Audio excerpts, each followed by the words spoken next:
जमायत हो चुकी थी और इमाम मस्जिद अपनी रूटीन के मुताबिक दर्स देने के लिए तैयार थे। सारे नमाजी अपनी आंखों के साथ साथ अपने कान भी उनकी तरफ लगा चुके थे।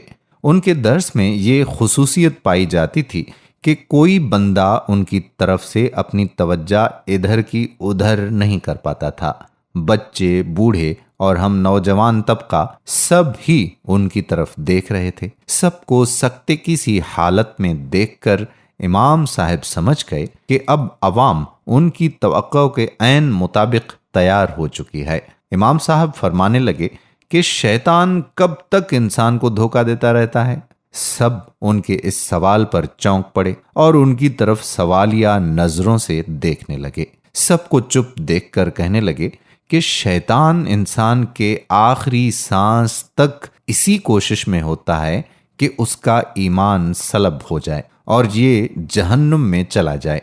यानी शैतान इंसान के आखिरी सांस तक उसको धोखा देता रहता है कि कहीं उसकी बख्शिश ना हो जाए और मैं रब्बे करीम से किए गए चैलेंज में नाकाम ना जाऊं।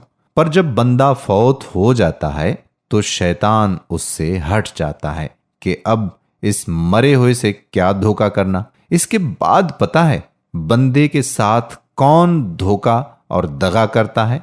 उनका ये सवाल भी हमारे लिए बिल्कुल ही अनोखा सवाल था, लिहाजा सभी उनके मुंह की तरफ देख रहे थे कि आप खुद ही बताएं।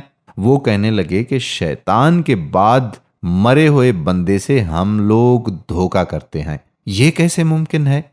हम शैतान से ज्यादा धोखेबाज कैसे हो सकते हैं? सबके चेहरों से ये सवाल वाज़ेह तौर पर पढ़ा जा सकता था।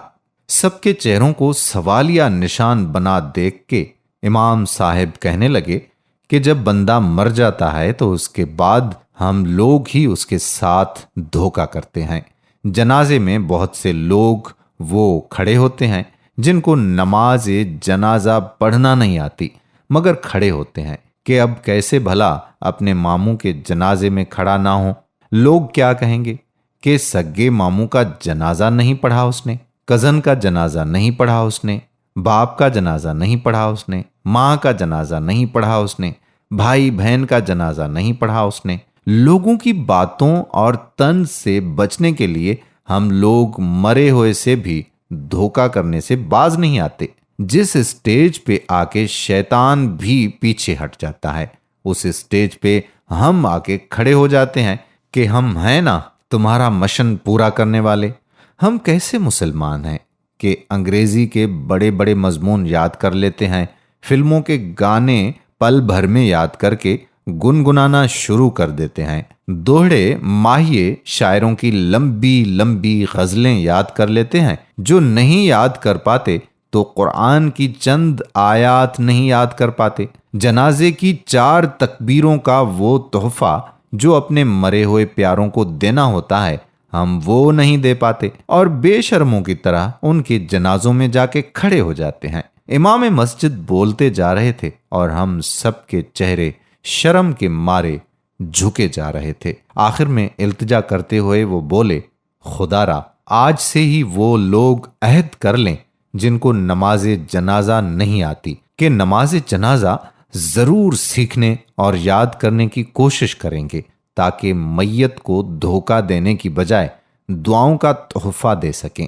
वरना हो सकता है कि मकाफाते अमल के तौर पर आपके जनाजे में भी लोग चुपचाप हाथ बांधे खड़े रहें और जनाजे के बाद इज्तिमाई दुआ का इसरार करने लगें और इसमें भी फकत आमीन पर इक्तफा करें।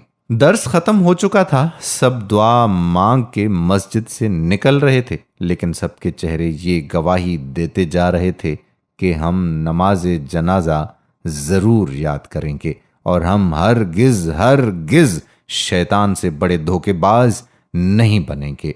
मेरे प्यारे भाइयों और मेरी मोहतरम बहनों, इस वीडियो को आप सवाब की नीयत से जरूर शेयर कीजिएगा। क्या पता कि किन किन लोगों को नमाज जनाजा के बारे में इल्म ना हो या उन्होंने ना सीखी हुई हो और इसी तरह से किसी भी जनाजे में जाकर वहां हाथ बांधकर खड़े हुए रहते हैं। उन लोगों की इस्लाह के लिए इस वीडियो को ज़रूर शेयर करें। अगर आपको भी नमाज जनाजा में कोई मसला दरपेश है तो अपनी करीबी मस्जिद के पेश इमाम से जाकर ज़रूर सीख लें। उम्मीद करते हैं कि वीडियो पसंद आई होगी। आप इस वीडियो को शेयर भी करें, लाइक भी करें और नीचे दिए गए कमेंट बॉक्स में इंशाअल्लाह ज़रूर लिखें।